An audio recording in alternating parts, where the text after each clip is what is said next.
Ancaman Resesi Ekonomi 2020. Perkenalkan, nama saya Teddy Saputra. Dan saya Bella Kurniawan. Di kesempatan ini, kami akan membicarakan mengenai resesi. Apa itu resesi dan bagaimana cara memandangnya? Dalam teori ekonomi, kita mengenal suatu istilah yaitu the economic cycle. Teori ini kemudian dikembangkan oleh Joseph Schumpeter, Nikolai Kondratiev, Joseph Kitchin, dan masih banyak lagi. Pada dasarnya, teori ini mengatakan bahwa dalam jangka panjang, perekonomian akan melalui 4 fase. Yaitu, yang pertama fase ekspansi, pada saat ekonomi bertumbuh pesat. Fase puncak atau peak, pada saat ekonomi mencapai puncaknya. Kontraksi pada saat ekonomi melemah, dan pada saat inilah resesi terjadi. Untuk kemudian masuk pada fase terendah, yaitu palung atau through. Untuk kemudian ekonomi akan kembali berekspansi. Nah, belakangan ini, setelah adanya pandemi corona secara global, resesi menjadi tren topik di kalangan masyarakat, sehingga perlu kita pahami lebih dalam arti dari resesi. Ekonomi dikatakan resesi apabila pertumbuhan ekonomi negatif dalam 2 kuartal berturut-turut. Terjadi kelesuan dalam kegiatan dagang, industri, yang berlangsung lebih dari beberapa bulan. Tentu resesi ini berdampak dalam kehidupan kita sehari-hari. Untuk itu kita perlu mempersiapkannya.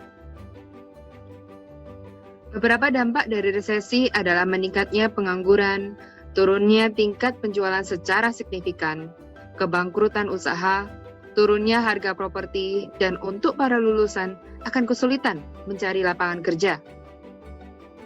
Suram, tidak semua orang melihat situasi ini sebagai kondisi yang tidak menguntungkan. Selalu ada orang yang tetap melihat situasi ini sebagai peluang. Ada beberapa perusahaan yang justru lahir saat resesi. Di antaranya General Motors. Perusahaan ini lahir pada tahun 1908 di saat terjadinya krisis Panic of 1907. Burger King, restoran cepat saji ini membuka usaha pertamanya pada tahun 1953 di saat terjadi resesi di Amerika Serikat. Kemudian CNN juga memulai usahanya pada tahun 1980 di saat Amerika kembali mengalami resesi. Resesi memang menakutkan bagi banyak orang, tetapi ada sedikit orang yang melihat resesi adalah peluang bagi mereka. Ada yang melihat bahwa di saat resesi, kebanyakan perusahaan saingan akan cenderung bertahan. Hal ini mengakibatkan banyak pelanggannya yang tidak terlayani dengan baik dan menjadi peluang baginya. Ada yang melihat bahwa pelanggan tidak berhenti mencari solusi untuk kebutuhannya, tapi juga harga terbaik, termurah, tanpa embel-embel yang membuatnya mahal. Ada yang melihat pada saat resesi, kelompok pensiunan merupakan target pasar yang menarik. Mereka berpendapat bahwa kelompok pensiunan tetap memiliki pendapatan dari hasil pensiunnya. Ada yang melihat pada perusahaan berbasis B2B, pada saat resesi adalah waktu yang terbaik untuk membantu supplier dan konsumen mereka untuk bertahan. Hal ini akan meningkatkan kesetiaan mereka di masa yang akan datang. Nah, sekarang, apa yang dapat Bapak dan Ibu lihat?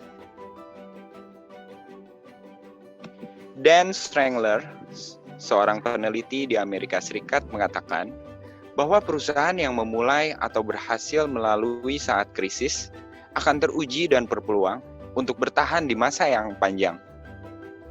Jadi, di masa COVID-19 ini, mau terjadi resesi maupun tidak, pertanyaan yang harus kita refleksikan adalah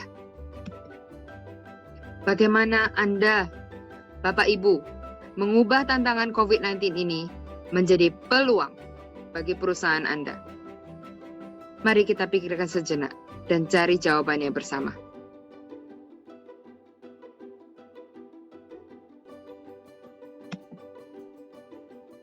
Sekian dari kami, saya Teddy Saputra. Dan saya Bella Kurniawan dari Universitas Ciputra.